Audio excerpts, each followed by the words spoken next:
You sold me. Lorelei Blackwood's voice shattered the silence in the family's modest living room as she stared at the contract in her trembling hands. Like some medieval bargaining chip, her father, once a proud businessman, now looked like a broken shell of a man. His shoulders slumped under the weight of his failure. I had no choice, Lori. I never thought they'd collect. It was 7 years ago. We were about to lose everything. And now we have, her mother whispered, tears streaming down her face. The imposing figure by the doorway cleared his throat. Jasper Thorne, with his steel-gray eyes and perfectly tailored charcoal suit, seemed out of place in their humble Montana home. His Bentley parked outside had already drawn curious neighbors to their windows. The terms were clear, Mr. Blackwood, Jasper said coldly. Your daughter for the debt. The Thornes always collect. I'm not property, Lorelei snapped, her green eyes flashing with defiance. You can't own a person. This is America, not some medieval fiefdom. A ghost of a smile played at the corner of Jasper's mouth. Check Clause 16, Ms. Blackwood. Your father was clever enough to structure it as an employment contract. Perfectly legal. You'll be well compensated at my estate. Estate? You mean prison? She retorted. Jasper's eyes narrowed. Call it what you will. Pack your things. We leave in 30 minutes. As he stepped outside to make a call, Lorelei turned to her father. How could you? Thorne Industries was buying up land around Pinecrest. They were going to dam the river, flood our valley. This contract protected everyone. Our neighbors, our town. I thought. His voice broke. I thought I'd find a way out before they came for you. Her mother clutched Lorelei's hands. Fight this somehow. You're smart and strong. A piano melody drifted through the open window, Lorelei's favorite Chopin nocturne. She moved to the window and saw Jasper Thorne standing by her old piano on the porch, his fingers moving with surprising grace across the keys. He looked up, catching her stare. For a moment, something unreadable flickered in his eyes before the coldness returned. He abruptly stopped playing. You play beautifully, she said, surprising herself. 5 minutes left, he replied, ignoring her comment. In her bedroom, Lorelei frantically packed her most precious belongings. Photos, her music scores, a few clothes. Her fingers brushed against the acceptance letter from Juilliard she'd received just last week. A dream now shattered. Her father appeared at the doorway. There's something you should know about Jasper Thorne. His sister. Time's up. Jasper's voice cut through the air as he appeared behind her father. His eyes fell on the Juilliard letter in Lorelei's hand, and for a split second, something like recognition flashed across his face. Outside, he took her small suitcase and placed it in the trunk of the Bentley with surprising gentleness. Get in. Lorelei embraced her parents one last time. I'll find a way out of this, she whispered. Be careful, her mother warned. The Thornes are powerful and dangerous. As the car pulled away, Lorelei watched her childhood home disappear in the side mirror. Beside her, Jasper remained silent, his knuckles white against the steering wheel. Why me? She finally asked. You could take their house, their land. Why come for me after all these years? Jasper's jaw tightened. Your father didn't tell you everything, did he? This isn't just about money. Then what is it about? You'll learn soon enough. He pressed a button, and the privacy screen between the front and back seats rose. Rest. It's a long journey to Seattle. As Montana's landscapes gave way to Idaho's mountains, Lorelei studied her captor's profile. Despite his cruelty, there was something hauntingly familiar about him that she couldn't place. I heard you play, he said suddenly. Before I knocked. Rachmaninoff's Prelude in C-sharp minor. Your technique is impressive. Music is my life, she replied cautiously. Was, he corrected coldly. Your life belongs to me now. The private jet waiting for them at the small airport made Lorelei realize just how powerful Jasper Thorne truly was. As they soared above the clouds, she clutched her mother's locket and made a silent vow. She would escape this man, no matter what it took. What she didn't know was that Jasper Thorne was watching her reflection in the window, a strange conflict playing across his features as he recognized the locket around her neck. A locket identical to one he'd buried with his sister 5 years ago. Ravenwood Estate loomed against the Seattle skyline like something from a Gothic novel. The sprawling mansion perched on a cliff overlooking Puget Sound, its stone facade and elaborate turrets a testament to old money and older secrets. Welcome to your new home, Jasper said as the iron gates swung open. His voice held no warmth. Lorelei's stomach tightened as the Bentley rolled up the winding driveway. Rain pelted the windows, obscuring the manicured gardens. After 20 hours of travel, exhaustion clouded her thoughts, but one thing remained clear. She was now completely at this man's mercy. The car stopped at the entrance where a stern-faced woman waited, impeccably dressed despite the late hour. "This is Mrs. Winters, the head housekeeper," Jasper explained as they stepped inside. "She'll show you to your quarters." The grand foyer felt cold despite its opulence. Crystal chandeliers cast prismatic light across marble floors, and priceless art adorned walls that seemed to stretch endlessly upward. "Follow me," Mrs. Winters said, her voice surprisingly gentle compared to her rigid posture. As they ascended the grand staircase, Lorelei noticed Jasper taking a different corridor. "Where is he going?" "Mr. Thorne rarely uses the family wing," Mrs. Winters replied cryptically. "The East Wing has been his sanctuary since, well, for some time now." They passed a hallway lined with portraits, generations of Thornes with the same steel-gray eyes. At the end hung a portrait draped in black fabric. "Who's that?" Lorelei asked. Mrs. Winters hesitated. "That's not for me to discuss, Miss Blackwood." They stopped before an ornate door. "These will be your quarters. Mr. Thorne has instructed that you're to remain on this floor unless accompanied by staff." The suite was larger than Lorelei's entire house in Montana. A four-poster bed dominated one wall, while floor-to-ceiling windows revealed the stormy sound below. Despite its luxury, the room felt like a prison cell. "Your things will be delivered tomorrow," Mrs. Winters said. "Mr. Thorne expects you for breakfast at 7 sharp. The rules are on the desk." After Mrs. Winters left, Lorelei discovered a typed list of expectations. "You will not leave the estate without permission. You will not contact anyone outside Ravenwood. You will maintain appropriate appearance at all times. You will attend all events as required. You will not enter the East Wing under any circumstances." A knock at the door startled her. A young man with sandy hair and an easy smile stood holding her suitcase. "Colton Reed," he introduced himself. "Mr. Thorne's executive assistant. Thought you might want this tonight." "Thank you," she replied cautiously. "Don't thank me yet," he said, lowering his voice. "Listen, whatever Thorne told you about why you're here, there's more to it." The others didn't last long. "Others? What others?" Colton checked the hallway before continuing.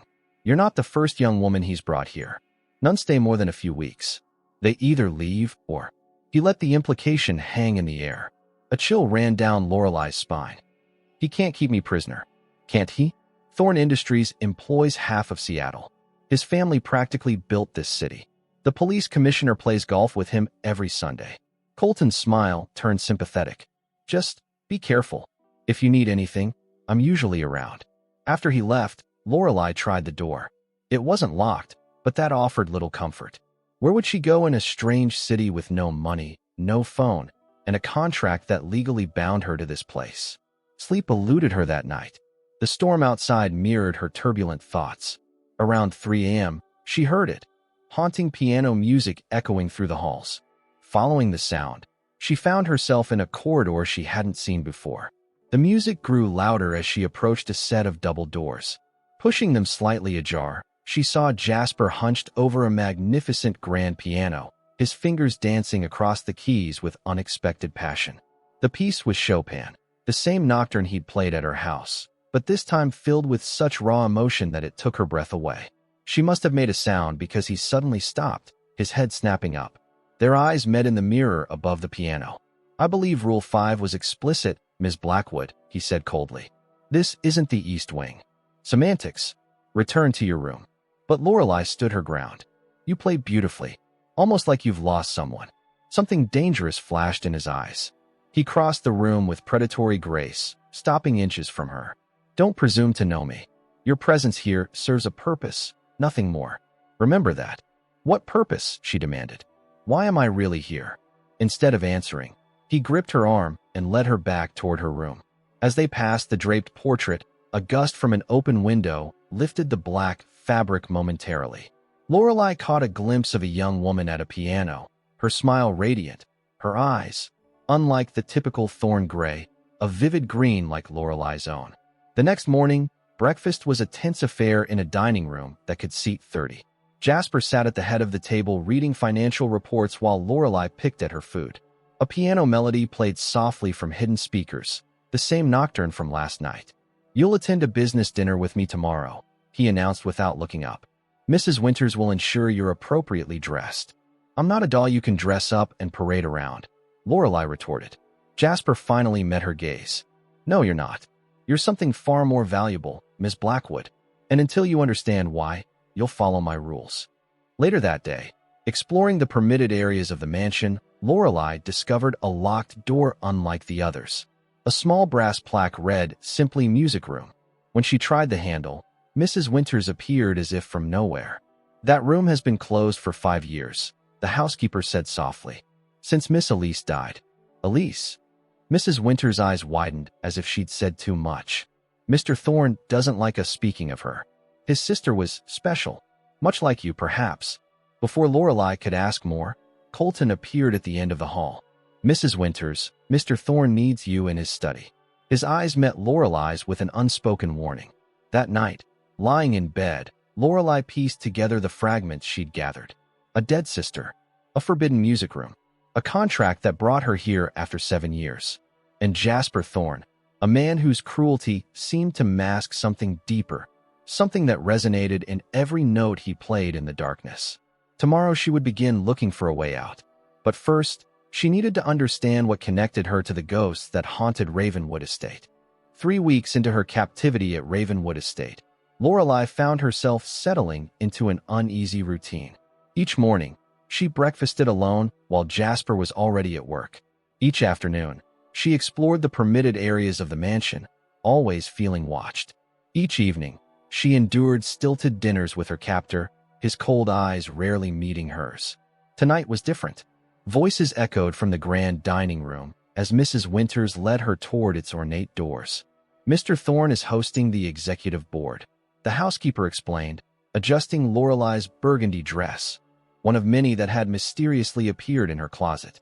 "He expects you to join them for dessert." "As what?" "His trophy." Mrs. Winters' expression softened momentarily. Mr. Thorne wasn't always this way. His father raised him to be hard, and after Miss Elise, she stopped herself. "Just remember that even the thorniest roses can bloom, given time." Inside, 8 men in expensive suits surrounded Jasper at the head of the table. Their conversation halted when Lorelei entered. "Gentlemen, this is Lorelei Blackwood," Jasper introduced without warmth. "She'll be staying at Ravenwood for the foreseeable future." The men exchanged knowing glances that made her skin crawl. One elderly board member chuckled. "Another protege, Jasper? Your father would be proud." "Hardly," Jasper replied. "Miss Blackwood is here to fulfill a contract. Nothing more." A seat awaited her at the opposite end of the table. As the servers brought dessert, an elaborate chocolate creation, the conversation resumed, focused on the acquisition of a rival tech company. "The Hawthorne Group is vulnerable," said a sharp-featured man. "Malcolm has mismanaged since taking over from his father, and the son is worse, more interested in yachts than business." "Speaking of," another added, "Edmund Hawthorne was asking about your house guest at the club. Word travels fast." Jasper's expression hardened. Edmund should mind his own failing business. The conversation shifted to layoffs and restructuring. As they casually discussed displacing hundreds of workers, Lorelei's anger bubbled over. "Do any of you actually care about the people whose lives you're destroying?" she interrupted. Silence fell. The men looked to Jasper, clearly expecting him to discipline her for this outburst. "Miss Blackwood has strong opinions about corporate responsibility," Jasper said evenly. "Perhaps that's why the Blackwood Mill had loyal employees but failed financially." The board members laughed, but Lorelei wasn't finished. "My father treated his workers like family. He's worth 10 of any man at this table." Jasper's eyes flashed dangerously. "Your father sold you to save himself. Is that familial loyalty?" The words struck like physical blows. Before she could stop herself, Lorelei grabbed her wine glass and threw its contents directly into Jasper's face. Gasps echoed around the table. Red liquid dripped down his perfectly pressed shirt as he slowly stood. "Gentlemen, please excuse us. Colton will show you out." When they'd gone, Lorelei braced herself for his fury. Instead, Jasper calmly wiped his face with a napkin. "Well," he said quietly, "that was unexpected. I won't apologize. I didn't ask you to. Something like respect flickered in his eyes. No one has stood up to me like that in years. Because you surround yourself with yes men and servants. Jasper studied her for a long moment. Follow me. He led her through corridors she hadn't been permitted to explore before, eventually stopping at the locked music room. To her surprise, he produced a key. This was my sister's sanctuary, he said, his voice suddenly hoarse. No one has entered since she died. The door swung open to reveal a magnificent space. Floor-to-ceiling windows overlooked the sound, while the center of the room held a stunning Steinway grand piano. Sheet music still sat on the stand, as if waiting for its owner to return. Elise was a prodigy, Jasper said, running his fingers over the dusty lid. She filled this house with music. What happened to her? Lorelei asked quietly. Car accident. 5 years ago. His jaw tightened. She was coming home from a recital. Lorelei approached the piano reverently. May I? After a hesitation, he nodded. Her fingers touched the keys, and the room came alive with the opening notes of Debussy's Clair de Lune. She lost herself in the music, forgetting where she was, who she was with, until the final notes faded into silence. When she looked up, Jasper was staring at her, naked emotion written across his face. That was her favorite, he whispered. Mine too. For a moment, the walls between them seemed to thin. Then his expression hardened again. The piano needs tuning. I'll have someone come tomorrow. He turned to leave. You may use this room, but only when I'm not at home. That night, a violent thunderstorm rolled in off the Pacific. Unable to sleep, Lorelei wandered to the library. She was surprised to find Mrs. Winters still awake, organizing books. Couldn't sleep either? The housekeeper asked. The storm, Lorelei explained. Mrs. Winters nodded knowingly. Mr. Thorne will be awake too. Storms trigger his nightmares. About Elise? The older woman sighed. Partly, but there's more. His father was cruel. Vernon Thorne believed weakness deserved punishment. Young Jasper received plenty of both. As if summoned by their conversation, a shout echoed from the east wing. Without thinking, Lorelei followed the sound, ignoring Mrs. Winters' warning. She found Jasper in his bedroom, thrashing in the sheets, still locked in a nightmare. No, father, please. She didn't mean to. Jasper, she called softly from the doorway. Wake up.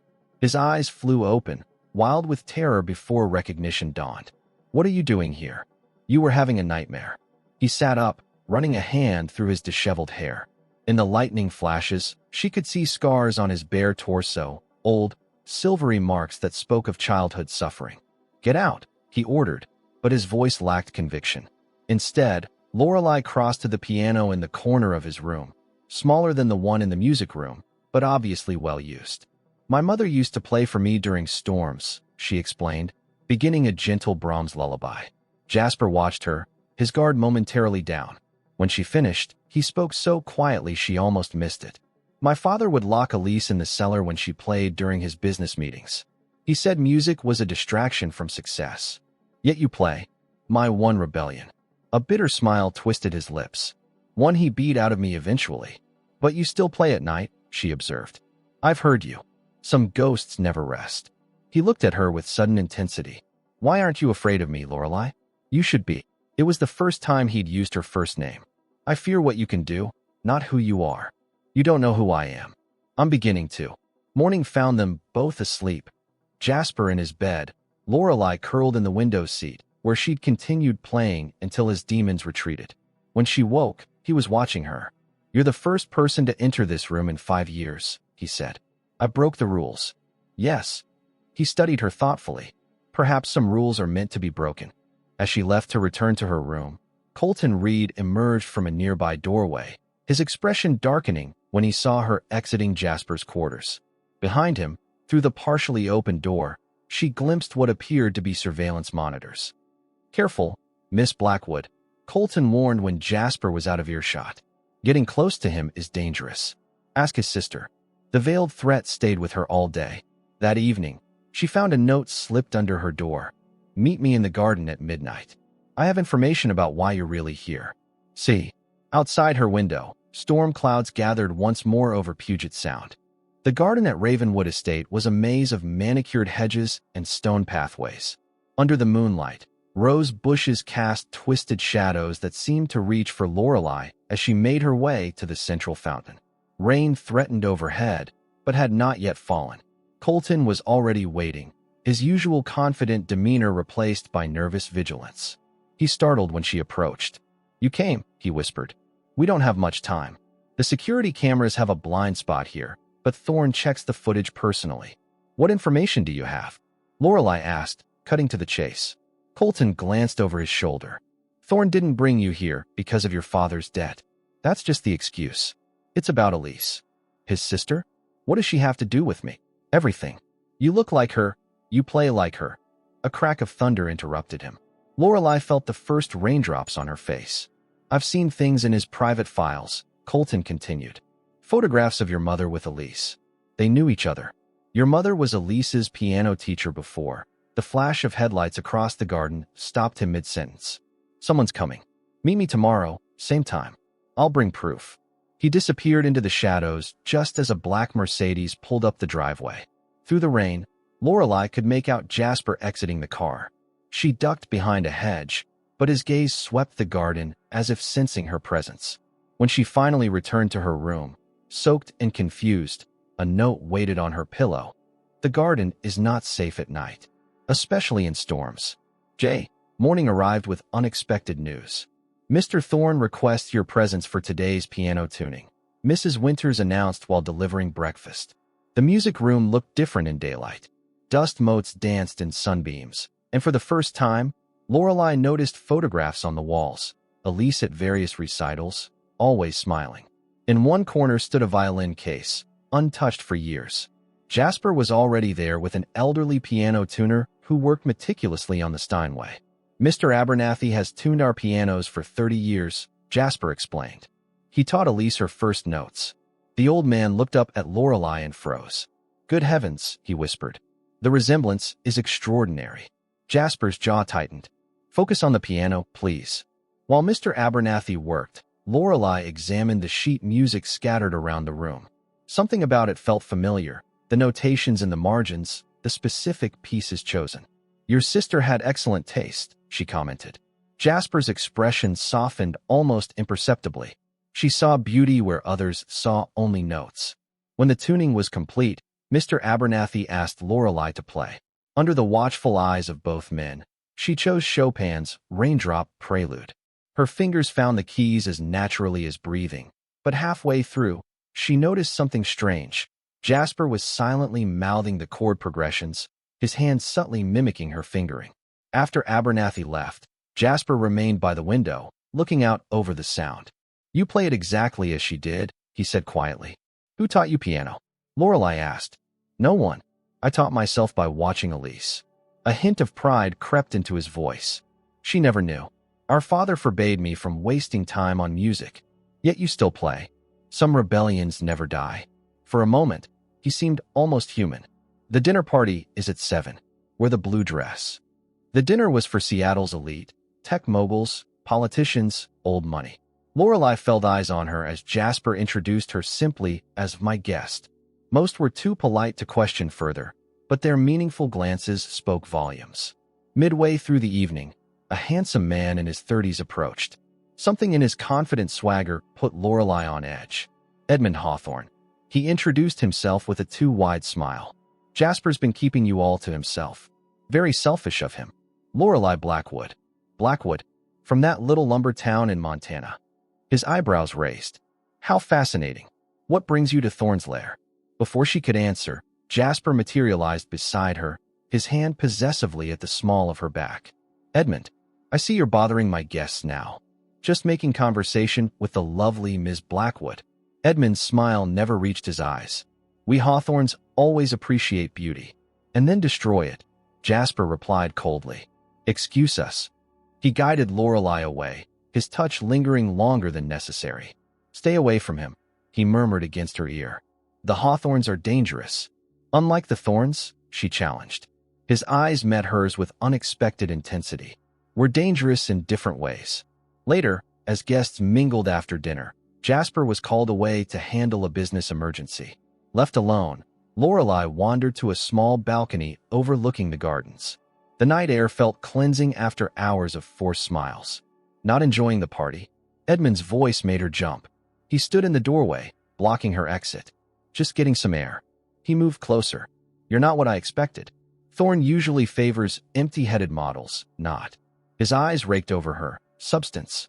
Mr. Hawthorne, I should return. Not yet. His hand shot out, gripping her wrist. What's your real connection to him? No one believes this guest charade. Let go of me. She tried to pull away, but his grip tightened. You look familiar. Have we met before? I assure you we haven't. His eyes narrowed. No, it's something else. Almost like a crystal champagne flute shattered against the balcony wall. Mrs. Winters stood in the doorway. Oh my, how clumsy of me. Mr. Hawthorne, your father is looking for you. Edmund released Lorelei's wrist, but leaned close. We'll continue this conversation soon, Miss Blackwood. After he left, Mrs. Winters approached. Are you all right, miss? Thank you for the interruption. The housekeeper's eyes were hard. The Hawthorns have caused this family enough pain. Be careful. The next day, strange things began happening. A heavy vase nearly fell on Lorelei as she passed beneath it. Later, she found the brakes on her bathroom sink damaged, causing a minor flood. When she mentioned these incidents to Mrs. Winters, the woman's face paled. History repeating, she whispered cryptically. That afternoon, while Lorelei practiced in the music room, Jasper appeared unexpectedly. He stood silently by the door until she finished playing. Debussy again, he noted. You and Elise share the same soul when you play. I doubt she would appreciate the comparison, considering you're keeping me prisoner. He approached slowly. Is that how you see it? How else should I see it? I'm here against my will because of some contract I never signed. Jasper sat beside her on the bench. Their shoulders nearly touched. Play something with me. What? A duet. He positioned his hands on the lower octaves. Mozart's Sonata in D major. Do you know it? Stunned by the request, Lorelei nodded. They began tentatively, but soon found a rhythm together, their hands occasionally brushing as they navigated the keyboard. The music swelled around them, filling the room that had been silent for too long. When the final notes faded, Jasper remained close, their breathing synchronized. For a moment, Lorelei saw past his walls to the wounded man beneath. Why am I really here, Jasper? She asked quietly. His mask slipped back into place. Because some debts can never be paid. That night, as Lorelei returned from the library, a sickening crack sounded overhead. She looked up just in time to see the crystal chandelier plummeting toward her. Someone shoved her aside forcefully as glass exploded across the marble floor. Jasper had pushed her clear of the falling fixture. Now he crouched beside her, his face ashen as he checked her for injuries. Are you hurt? His hands trembled as they cupped her face. I'm fine. How did it? That chandelier was secured yesterday. His voice was steel. This wasn't an accident. Later, as a doctor examined the cut on her forehead, Lorelei watched Jasper pacing like a caged animal. His phone rang, and he stepped outside to take the call, his voice raised in anger. Mrs. Winters applied antiseptic to Lorelei's wound. It's starting again, she murmured. What is? The housekeeper's eyes filled with tears. Before Miss Elise died, there were accidents. Many accidents. Mr. Thorne's father dismissed them as coincidences. And they weren't. Lorelei pressed. The night she died, the brakes on her car had been tampered with. Mrs. Winters' voice dropped to a whisper. Mr. Thorne has been trying to prove it wasn't an accident for 5 years. Who would want to hurt her? The better question, Miss Blackwood, is who wants to hurt you now? And why do they think you're a threat?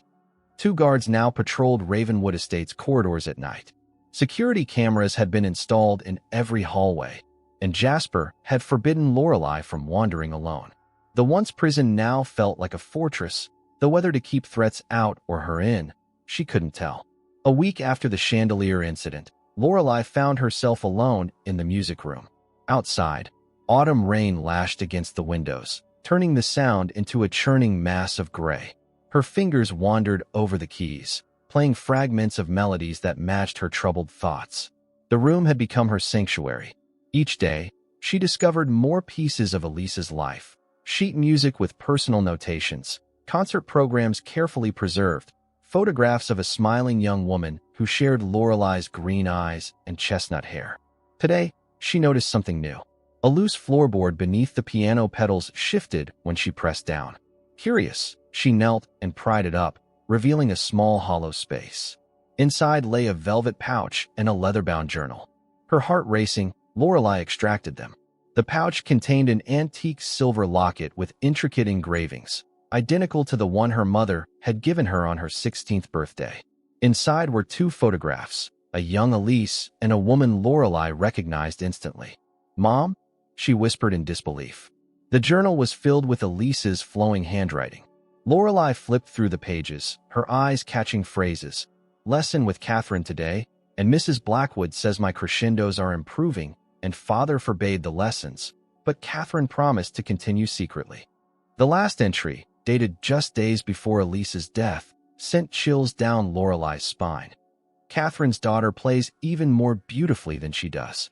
I must convince Father to hear Lorelei play someday." "She knew me," Lorelei murmured, pieces clicking into place. "She loved you." Jasper's voice came from the doorway. He stood watching her, his expression unreadable. "You were 6 when she first heard you play at your mother's studio. She came home talking about the little Mozart from Montana." Lorelei rose, clutching the journal. "You knew? All this time, you knew who I was. Why do you think you're here?" "The contract was never about money." Jasper crossed the room slowly. "Your father came to me 7 years ago, desperate. Malcolm Hawthorne was buying up properties around Pinecrest, forcing people out. Your father knew I was investigating the Hawthornes for my sister's death. We made a deal." "What kind of deal?" "Protection for your town in exchange for his promise that you would come to Ravenwood when the time was right." "When what time was right?" Jasper took the locket from her hand. "When Malcolm Hawthorne started looking for you two." The room seemed to tilt beneath her feet. "Why would he look for me?"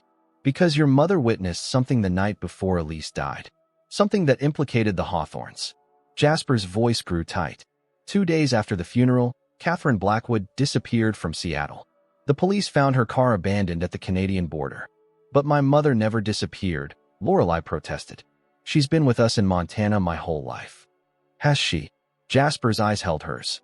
"Or did she suddenly appear in your life when you were 7, with no explanation of where she'd been?" The memory hit Lorelei like a physical blow. Her mother returning after a long teaching trip, thinner, her eyes haunted, refusing to talk about her absence. "She was hiding," Lorelei whispered. "From the Hawthornes." She changed her appearance, her name slightly. Returned to her hometown where no one would look for a Seattle piano teacher. Jasper placed the locket in her palm, closing her fingers around it. "Your father knew the Hawthornes would eventually find her. The contract ensured that when they did, you would be safe with me." "Safe?" "Someone just tried to kill me. Because Edmund recognized you at the party. You looked too much like your mother at that age. And too much like Elise." Lorelei sank onto the piano bench, overwhelmed. "What did my mother witness?" "She never told your father. Only that it would destroy Malcolm Hawthorne if it came to light."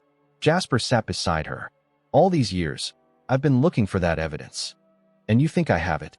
I think you're the key to finding it. The accidents, the chandelier, they're afraid of what you might remember."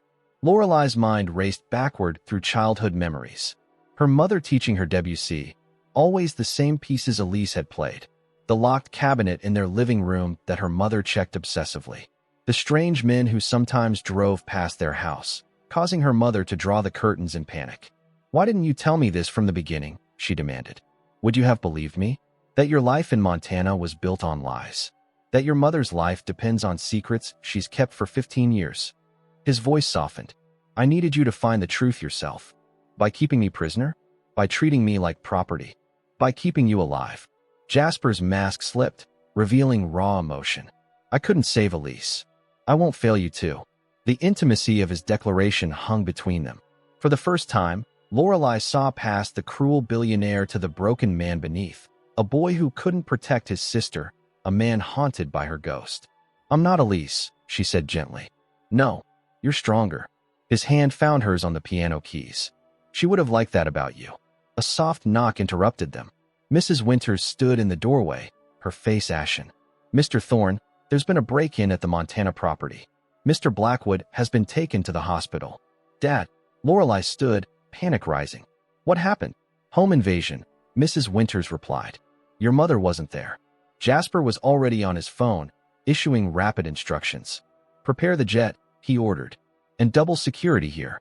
No one enters or leaves without my authorization." We need to go to Montana, Lorelai insisted. It's exactly what they want, to draw you out. Jasper gripped her shoulders. You stay here, under guard. I'll handle this. He's my father. And Catherine is still missing. His eyes bored into hers. We don't know what they're after, but they're getting desperate. Later that night, Lorelai paced her room like a caged animal. The windows were now locked from the outside, the doors guarded. On her bed lay the journal and locket, pieces of a puzzle she couldn't solve. Her mother's face smiled from the tiny photograph, younger than Lorelai had ever known her. What had she seen? What secret had caused 15 years of hiding, of looking over shoulders, of teaching her daughter the same pieces Elise Thorne had played? A soft tap on her door drew her attention. Mrs. Winters entered with a tea tray. Any news? Lorelai asked anxiously. Your father is stable. Mr. Thorne has arranged for private security at the hospital. The housekeeper set down the tray. But that's not why I'm here. From beneath the teapot, she withdrew a small key. This opens the cabinet in Mr. Thorne's study, the one with the red file. What red file? The investigation into Miss Elise's death. Everything he's gathered about the Hawthorns. Mrs. Winters pressed the key into Lorelai's palm. I've served this family for 40 years. I watched Vernon Thorne break his son's spirit. I watched Elise try to rebuild it. Now I'm watching history repeat itself, and I won't stay silent this time. What do you mean? Malcolm Hawthorne and Vernon Thorne were once partners. The night before Elise died, they had a violent argument. Your mother was giving Elise a lesson in the next room. Mrs. Winters' voice dropped to a whisper. The next day, Vernon threatened to expose something about Malcolm. That night, Elise's brakes failed. You think Malcolm killed her to get to her father? I think powerful men destroy anyone who threatens them. Mrs. Winters adjusted her apron nervously. 3 days after the funeral, Vernon died of a heart attack. The doctors called it stress. I call it convenient. And Jasper inherited everything, along with his father's enemies. The older woman moved toward the door. The guard changes at midnight. The study will be unattended for 7 minutes. After Mrs. Winters left, Lorelai examined the key. Breaking into Jasper's study felt like a betrayal after his rare moment of vulnerability. Yet the secrets surrounding her mother and Elise pulled at her like gravity. At midnight, she slipped through the corridors, using the servant passages Mrs. Winters had shown her. The study door opened silently to her touch. Inside, mahogany and leather surrounded a massive desk where Jasper worked each day. The cabinet stood in the corner, innocuous except for its heavy lock. With trembling hands, Lorelai inserted the key. Inside, a single red file waited. The contents spilled across the desk: police reports, private investigator findings, photographs of accident scenes. Elise's car crumpled against a tree. Autopsy reports with terms like violent deceleration and brake lines severed. A photograph slipped from between pages. Edmund Hawthorne, younger but recognizable, standing beside Elise at what appeared to be a gala. His arm possessively around her waist, her smile forced. They were engaged. Colton Reed's voice came from the shadows. He stepped into the pool of lamplight, his affable manner replaced with something harder. Arranged by their fathers. She broke it off 3 days before she died. Lorelai tensed. What are you doing here? My job. He moved closer, keeping an eye on Thorne's obsessions. You're working for the Hawthorns. His smile never reached his eyes. Smart girl. Malcolm sends his regards. What does he want from me? What your mother took. Evidence that would destroy him. Colton's voice hardened. Where is Catherine Blackwood? I don't know. Wrong answer. He drew a gun from his jacket. I've been patient, watching you search this house, waiting for you to lead me to it. Now time's run out. I don't have what you're looking for. Then you're no longer useful. He raised the weapon. Neither is Thorne. With both of you gone, Catherine will have no choice but to surface. Lorelai backed against the desk. Jasper will know it was you. Jasper's currently on a wild goose chase in Montana. By the time he returns, this will look like a burglary gone wrong, followed by a guilt-driven suicide. Colton stepped closer. I've had cameras in your room for weeks. I've seen you read Elise's journal. What did it say about the evidence? Nothing. It's just a diary. His expression darkened. One last chance. Where is it? Lorelai's mind raced through everything she'd learned. Her mother's lessons, Elise's journal, the pieces she'd been taught since childhood. Pieces Elise had played. Music. It had always been about the music. It's in the music, she whispered. The evidence. It's hidden in the sheet music. The sheet music? Colton's eyes narrowed. Don't play games with me. It's the truth, Lorelai said, her mind racing. My mother taught me Elise's pieces. The same ones, over and over. There must be something hidden in them. Colton gestured with the gun. Show me. With trembling legs, Lorelai led him toward the music room. Each step bought precious seconds to think. The guards would notice her missing soon, but would they check here? Open it, Colton commanded at the door. Inside, the piano waited in moonlight. Lorelai moved to the bench while Colton examined the sheet music scattered across the room. Play one, he ordered. The piece your mother insisted on teaching you. Lorelai placed her hands on the keys and began Debussy's Clair de Lune. As she played, she watched Colton rifling through music sheets, his frustration mounting. There's nothing here, he snapped. No documents, no evidence. Maybe it's not paper, Lorelai suggested, still playing. Maybe it's in the music itself. He paused. What do you mean? Musicians sometimes use notes to encode messages. Bach did it with his name. Her fingers continued moving across the keys. My mother could have changed notes in the composition to spell something. Colton looked intrigued despite himself. Play the other pieces she taught you. For the next 20 minutes, Lorelai played snippets of every piece she remembered learning from her mother, watching Colton grow increasingly agitated. You're stalling, he finally accused, raising the gun again. I'm trying to help you, she protested. There must be another way too. The music room door burst open. Jasper stood in the doorway, his expression murderous as he took in the scene. Put the gun down, Colton. You're supposed to be in Montana, Colton snarled.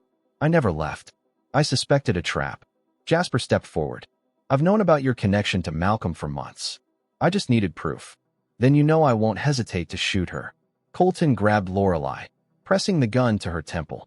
What you don't know, Jasper continued, eerily calm, is that I had the music room wired after the chandelier incident. Every word you've said has been recorded and sent to the police. Colton laughed harshly. The police won't move against Malcolm Hawthorne. Not the police. The FBI, Jasper corrected. Tax fraud is federal. Colton's grip tightened painfully on Lorelai's arm. Let me leave with her, or she dies before your eyes. Just like Elise. Something dangerous flashed in Jasper's eyes. You didn't know Elise. I knew enough. Malcolm told me how she begged for her life when the brakes failed. How she called your name as the car went over the edge. Jasper lunged forward, but stopped when Colton pressed the gun harder against Lorelai's head. One more step and she dies, Colton warned. Now, we're going to walk out of here. I'll release her when I'm clear. As they moved toward the door, Lorelai locked eyes with Jasper. Something passed between them. Understanding, trust. She gave an almost imperceptible nod. In one fluid motion, Lorelai drove her elbow into Colton's ribs while dropping her weight. The gun discharged, the bullet shattering a window as Jasper tackled him. The men crashed into the piano, sending discordant notes echoing through the room. Security guards flooded the room, restraining Colton. Jasper pulled Lorelai into his arms, his heart hammering against her cheek. Are you hurt? He demanded. No. She clung to him, trembling. How did you know? Mrs. Winters saw Colton following you. His arms tightened around her. I couldn't lose you too. Later, in Jasper's study, they watched as police took Colton away. The red file lay scattered across the desk where Lorelai had left it. He was right about one thing, she said quietly. The evidence is in the music, but not in the notes themselves. What do you mean? My mother taught me the same pieces Elise played, but insisted on specific additions. I always thought she was just particular. Lorelai's eyes widened with realization. The sheet music itself must contain something. Jasper stared at her. Malcolm kept insisting Vernon had evidence of financial crimes. Documents proving he'd embezzled millions. Documents that could be hidden inside sheet music. Microfilm, maybe. Invisible ink. Something only another musician would think to look for. Before they could explore this further, Jasper's phone rang. His face darkened as he listened. They found your mother, he said after hanging up. She's at Seattle General. Malcolm has her. Seattle General Hospital was chaos when they arrived. Police cordoned off the East Wing, where Malcolm Hawthorne had barricaded himself with 3 hostages, Catherine Blackwood among them. How did he find her? Lorelai whispered as they ducked past reporters. Your father's attack was a setup. Jasper led her through a service entrance. When Catherine heard, she came out of hiding. They were waiting. A detective met them in a conference room converted to a command center. "Mr. Thorne, we've established communication with Hawthorne. He's demanding all evidence against him in exchange for the hostages." "Evidence we don't have," Jasper said grimly. Lorelei stared at the hospital blueprints spread across the table. "I need to see the security feed." On the monitors, she could make out a hospital room where Malcolm Hawthorne paced, silver-haired and imposing despite his age. Edmund stood near the window, looking nervous. Near the door sat a woman with her back to the camera. "Mom," Lorelei breathed. As if sensing her daughter's gaze, Catherine Blackwood turned slightly. Her once familiar face was lined with years of fear, but her eyes remained defiant. In her lap, her fingers tapped a rhythm Lorelei immediately recognized, the opening measures of Debussy's Clair de Lune. "She's trying to tell us something," Lorelei said. "The music, it's always been the key." Closing her eyes, she forced herself back to childhood lessons, her mother guiding her hands across the keys. There was one piece she insisted I memorize perfectly, said someday it might be important. "Which piece?" Jasper asked. "Bach's Prelude in C major. She made me practice until I could play it without the sheet music." Understanding dawned in Jasper's eyes. "The sheet music itself is evidence, not the printed notes," Lorelei continued, excitement building. "But what if something's hidden within the paper? Microfilm or watermarks?" Jasper finished. "Visible only under certain conditions. Like ultraviolet light," the detective interjected. "Or heat." Lorelei's mind raced. "My mother's original copies would be at our house in Montana." "Too far," Jasper countered. But Elise had those same editions. In the music room, they raced back to Ravenwood Estate where Mrs. Winters was already searching through Elise's collection. "Found it," she called, holding up a weathered Bach folio. This was Miss Elise's favorite edition. Under portable blacklights from Jasper's security team, the pages revealed nothing. Lorelei's heart sank until she remembered her mother always placing the music near the piano lamp before playing. "Heat," she said. "Try heat." They carefully warmed the pages over a lamp. Slowly, invisible ink materialized between the staff lines. Account numbers, dates, signatures, financial records. "Malcolm siphoned millions from Vernon's company," Jasper murmured, scanning the documents. "Elise must have discovered it when cataloging her father's papers after his stroke. And told my mother," Lorelei added, "who helped her document everything in a way only musicians would think to look." Within an hour, they had what they needed. Jasper handed copies to the FBI agents while keeping originals for leverage. At the hospital, they negotiated Malcolm's surrender. When the door finally opened, Catherine Blackwood emerged first, exhausted but alive. She collapsed into her daughter's arms. "You found it," she whispered. "After all these years. I remembered the music, Mom, just like you taught me." As Malcolm and Edmund were led away in handcuffs, Catherine turned to Jasper. "I'm sorry about Elise. She loved you more than anyone. She would be proud of you both," he replied softly. Later, after Catherine was cleared by doctors, Lorelei found Jasper alone in the hospital chapel. His shoulders slumped with exhaustion, but something had changed in his bearing, as if a burden had finally lifted. "It's over," she said, sitting beside him. "For Malcolm, yes." He stared at his hands. "The contract that brought you to Ravenwood is dissolved. You're free to go. Just like that. You were never my prisoner, Lorelei." "Not really." His voice broke slightly. "You were my redemption, but I have no right to keep you." She studied his profile. No longer the cruel billionaire, just a man who had lost everything and feared losing more. "What if I don't want to go?" she asked quietly. His eyes met hers, vulnerable and questioning. "You have your mother back. Your music. Why would you stay?" "Because some melodies aren't finished yet." She took his hand. "And I want to hear how ours ends." Jasper touched her cheek with trembling fingers. "I'm not the man you deserve. Let me decide that." She rose, releasing his hand. "When you figure out what you want, you know where to find me." As she walked away, Catherine waited in the hallway, understanding in her eyes. "He blames himself for Elise. For everything. He needs time," Lorelei replied. "And you?" Lorelei looked back at the chapel door. "I need to finish what we started, even if he's not ready to hear it." 1 year after the events at Seattle General, Ravenwood Estate buzzed with activity. Workers transformed the grounds for the grand opening of the Elise Thorne Academy of Music. Where once stood imposing security gates, now stood elegant welcome signs inviting young musicians to study regardless of financial means. The music room, once locked in grief, had become the Academy's centerpiece. Additional practice rooms filled what had been unused guest wings. Laughter and melodies now echoed through corridors once haunted by silence. In her office overlooking Puget Sound, Lorelei finalized arrangements for the evening's inaugural concert. The past year had been transformative. Her mother recovered from her ordeal, her father's health restored, and Malcolm Hawthorne sentenced to 20 years for financial crimes and attempted murder. Yet a persistent emptiness remained. After dissolving the contract, Jasper had withdrawn from her life.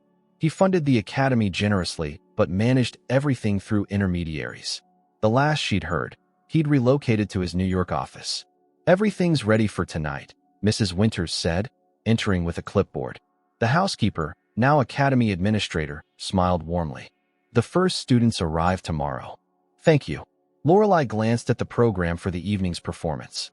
Her solo recital would christen the Academy's new concert hall. "Any word from Mr. Thorne?" Mrs. Winters' expression softened. "His office confirmed his seat will remain empty." Disappointment washed over Lorelei, though she'd expected nothing else. "Of course. He's afraid," the older woman said gently. "Afraid to believe he deserves happiness after everything. I've given him a year to figure that out." Lorelei traced the piano keys embossed on the program. "I can't wait forever." That evening, Seattle's elite gathered in the newly constructed concert hall. Critics, philanthropists, and music lovers filled seats while television cameras prepared to broadcast the Academy's dedication nationally. Catherine Blackwood, elegant in midnight blue, greeted donors who had helped make the school possible. Backstage, Lorelei adjusted her emerald gown, the color of Elise's eyes, of her own. For tonight's performance, she'd composed an original piece incorporating themes from Bach, Debussy, and Chopin. A musical journey through everything that had brought her to this moment. 5 minutes, Ms. Blackwood, a stagehand called. Lorelei took a deep breath, centering herself. This performance wasn't just about music, it was her final message to Jasper. If he couldn't hear her heart in these notes, she would finally let him go. The lights dimmed as she walked on stage. Applause washed over her as she bowed and settled at the Steinway, the same one from Elise's music room, now restored to perfection. As silence fell, she placed her hands on the keys and began. The piece started gently, Bach's precise architecture representing the structured life she'd led in Montana. Then came Debussy's impressionistic fluidity as her world dissolved into uncertainty at Ravenwood. Discordant notes marked the danger and revelations, resolving into Chopin's emotional depths as truth emerged. Finally, she transitioned to her own composition, a theme that spoke of possibility, of futures not yet written. The melody asked a question that hung in the air with the final notes. As applause thundered, Lorelei scanned the audience, her eyes finding the empty front row seat reserved for Jasper. She bowed, fighting disappointment, and returned backstage. Catherine embraced her, tears shining. "That was beautiful, sweetheart." "He didn't come," Lorelei whispered. "Look again." She turned to see Jasper Thorne standing in the shadows of the wings. The hardness had vanished from his face, replaced by something raw and vulnerable. In his hands, he held a single white rose. "I heard you," he said simply. The celebration continued around them, but they remained in their own world. In a quiet corner backstage, Jasper finally spoke the words she'd waited a year to hear. "I spent my life believing I didn't deserve happiness, that everyone I loved would be taken from me." His voice trembled slightly. "Then you played your way past every wall I built." "It took you long enough to notice," she replied, a smile softening her words. "I noticed from the first day. I was just too afraid to believe." He offered her the rose. "I'm not afraid anymore." Under the moonlight on Ravenwood's terrace later that night, they stood where once they'd been captor and captive.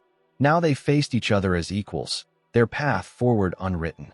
"What happens now?" she asked. "Whatever music we choose to make together." Jasper took her hand, placing it over his heart. "No more contracts. No more debts. Just us, writing our own ending." As Seattle's lights twinkled across the sound, Lorelei rose on tiptoe and kissed him, not as the cruel billionaire who had once owned her, but as the man who had finally learned to free his heart. Inside, young musicians who would arrive tomorrow would find a plaque in the entryway. From discord comes harmony. From pain comes healing. From endings come beginnings. Below it, two signatures, Jasper Thorne and Lorelei Blackwood, and a promise that music would always find its way through the darkest silence. 5 years later, the Spring Symphony at Elise Thorne Academy had become Seattle's most anticipated cultural event. Critics traveled from across the globe to witness performances by both established virtuosos and the Academy's rising stars. Tonight's gala marked the 5th anniversary of the school's founding, with all proceeds funding scholarships for gifted students from underprivileged backgrounds. Backstage, Lorelei Thorne adjusted the bow tie of an anxious 8-year-old pianist. "Remember what we practiced, Noah? If you make a mistake, just keep going. The music wants to be played." The boy nodded solemnly before scampering off to join the other young performers. Lorelei smiled, watching him go. In 5 short years, the Academy had grown from a dream to an internationally recognized institution, with satellite campuses now in 3 cities. "Mrs. Blackwood Thorne, they're ready for you," a stagehand called, using her professional name. Stepping onto the stage, Lorelei was greeted by thunderous applause. The concert hall, once just the music room, had been expanded to seat 500 while maintaining perfect acoustics. At center stage stood 2 grand pianos, positioned for a duet. "Welcome to our 5th anniversary celebration," she began. "When we opened these doors, we promised that music would find a home here. Not just any music, but the kind that heals, that tells stories, that breaks silences." Her eyes found Jasper in the front row, holding their 2-year-old daughter, Aria. The little girl's dark curls and green eyes were a perfect blend of her parents', though her stubborn expression was purely Thorne. "Tonight, we honor not just what we've built, but what was lost to bring us here." Lorelei gestured to the memorial wall where Elise's portrait hung alongside photographs of other musicians whose legacies lived on through the Academy's work. "And we celebrate what has been found." Catherine Blackwood, now the Academy's curriculum director, wiped a tear from her eye as she sat beside her husband. Their lives had settled into peaceful rhythms after years of hiding and fear. "To begin tonight's performance, I'm delighted to introduce my partner in both music and life." Jasper walked onto the stage, kissing her cheek before taking his seat at the second piano. The audience murmured in surprise. Though he served as the Academy's chairman, he rarely performed publicly. As their hands touched the keys simultaneously, the years melted away. The piece they played was the same one they'd first performed together in the music room, Mozart's Sonata in D major, but now enriched by all they'd experienced. Where once there had been tentative connection, now there was perfect synchronization. Their fingers danced across the keys in conversation, sometimes challenging, sometimes supporting, always moving forward together. In the front row, Mrs. Winters, officially retired but still a fixture at Ravenwood, held little Aria on her lap. The child watched her parents with rapt attention, her tiny fingers mimicking their movements. After the performance, the gala continued in Ravenwood's gardens, now landscaped with winding paths named after composers. Under a canopy of twinkling lights, Jasper pulled Lorelei away from the crowd. "I have something for you," he said, leading her to the cliffside gazebo overlooking the sound. Inside waited a small, upright piano, worn but lovingly restored. "My piano from Montana," she gasped, running her fingers over the familiar keys. "How did you? Your father helped. It wasn't easy finding it after all these years." Jasper wrapped his arms around her from behind. "Happy anniversary." "Which one? The Academy or us?" "Both." He turned her to face him. "5 years ago, you taught me that some things are worth more than power or revenge. You showed me that broken melodies can be rewritten." Lorelei touched his face, now softened by years of genuine smiles. "And you showed me that sometimes prison walls are just waiting to become open doors." They returned to the gala where Edmund Hawthorne, recently paroled and working at the Academy as part of his rehabilitation, was helping with valet parking. His father's downfall had cost him everything, but Jasper's unexpected offer of redemption had given him a second chance few would have extended. As the evening wound down, Lorelei found herself alone in the original music room. Though now primarily a museum space honoring Elise's memory, the room retained its peaceful atmosphere. Photographs chronicled the journey from tragedy to triumph. Elise at her last recital, newspaper headlines about Malcolm's arrest, the Academy's opening day. Jasper found her there, Arya asleep against his shoulder, reminiscing, remembering where it all began. She touched the original piano, now preserved behind velvet ropes. Sometimes I still can't believe how our story turned out. I can. He kissed her softly. From the moment you stood up to me at that dinner party, I knew you would either be my salvation or my downfall. And which was it? She teased. Both, he replied, taking her hand. And I wouldn't change a note. Outside, Seattle's lights reflected across the sound as music and laughter drifted from the gala. Within Ravenwood's walls, once cold and silent, now resonated the harmonies of lives transformed, proof that even the cruelest beginnings could yield the most beautiful endings.